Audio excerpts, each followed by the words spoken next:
Bonjour mes chers, aujourd'hui on va essayer de mettre l'accent sur ce qu'on appelle les accents au niveau de la langue française, les formes des accents.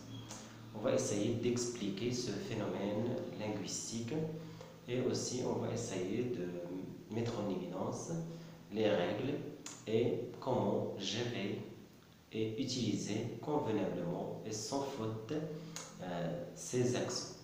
Alors au niveau du français, on distingue trois formes des accents, trois formes très claires. On a l'accent aigu, l'accent grave et l'accent circonflexe. Alors malheureusement, il n'y a pas de règles bien strictes et des règles bien précises pour différencier entre ces accents, surtout l'accent grave et l'accent aigu. Alors pour les maîtriser, il suffit de jeter un coup d'œil sur cette vidéo et aussi vous devez avoir un contact avec la langue française. Vous devez lire des œuvres, écouter des vidéos, lire n'importe quel contenu qui peuvent être au service de votre développement linguistique et communicationnel. Alors, au niveau de l'accent aigu, commençons par cette forme. L'accent aigu, comme vous le savez, se met sur la voyelle E et se met sur la voyelle E. Alors, généralement, accent aigu se met au début du mot. Toujours, lorsqu'on a le E au début du mot, on est amené d'utiliser l'accent aigu. Alors, comme vous voyez sur le tableau. Comme par exemple, élection, le mot élection. Alors, E au début du mot, je dois obligatoirement mettre l'accent aigu. D'accord? Élection, étiquette, le mot étiquette par exemple. Le mot étendre. D'accord? Dans ce cas-là, au début du mot, je dois mettre l'accent aigu. Aussi, à la fin du mot, toujours à la fin du mot, sauf certains cas, je vais les expliquer. À la fin du mot, toujours on doit mettre l'accent aigu. Par exemple, le mot liberté, fraternité, accent.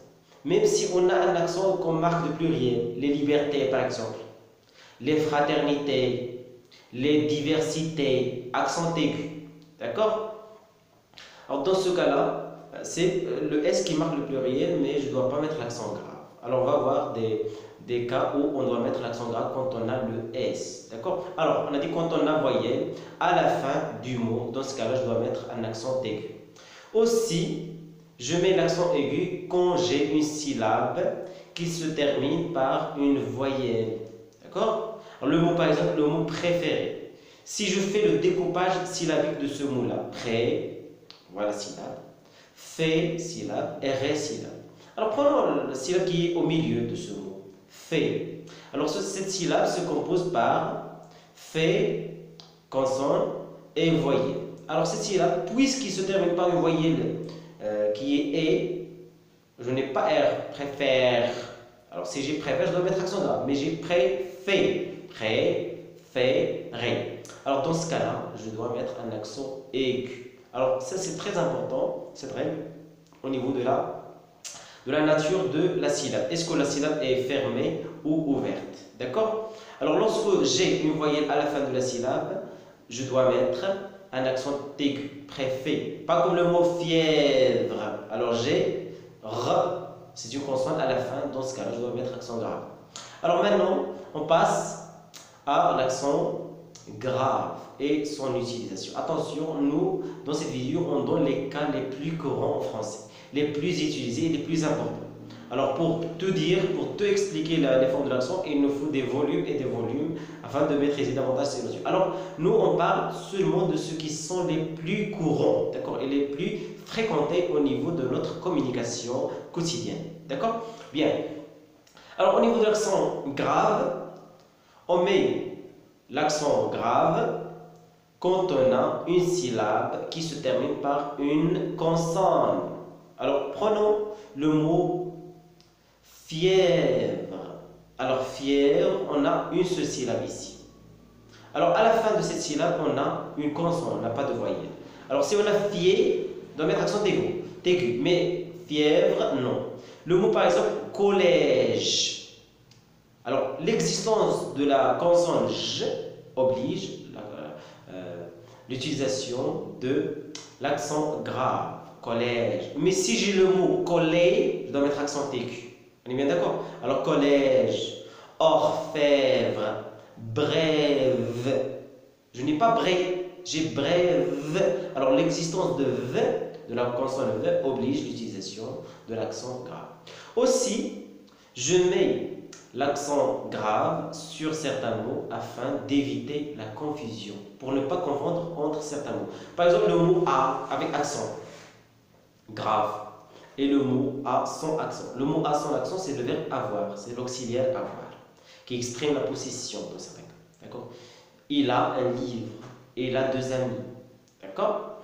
Alors, A avec accent grave, c'est une préposition. Alors, l'accent grave se met aussi sur les adverbes et les prépositions. Gardez ça. Et sur les mots qui se terminent par S. Pas comme marque de pluriel. Pas comme marque de pluriel. Comme le mot progrès.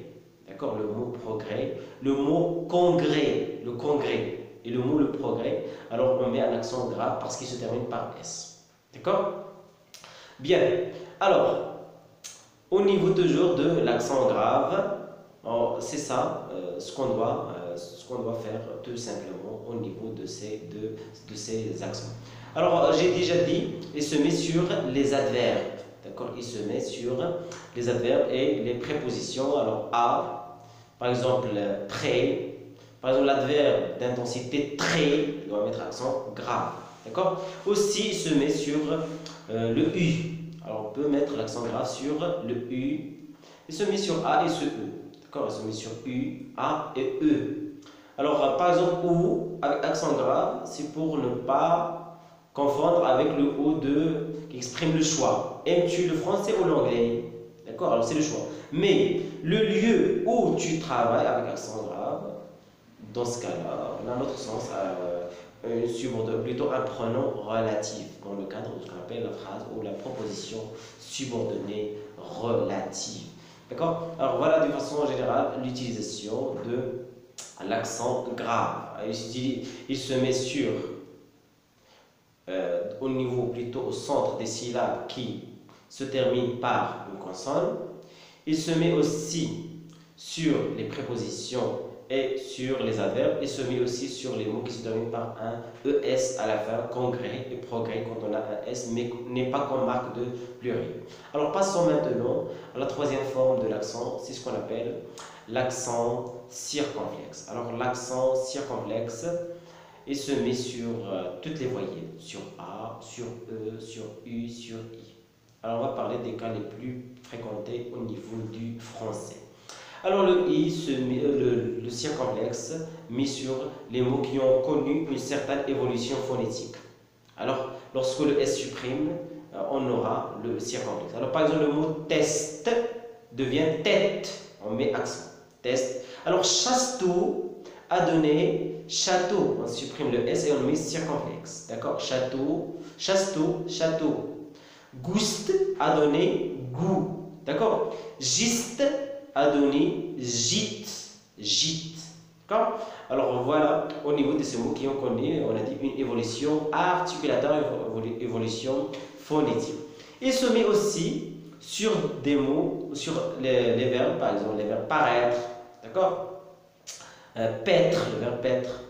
Alors qui sont toujours suivis par la consonne T. On dit il connaît, A-I-T.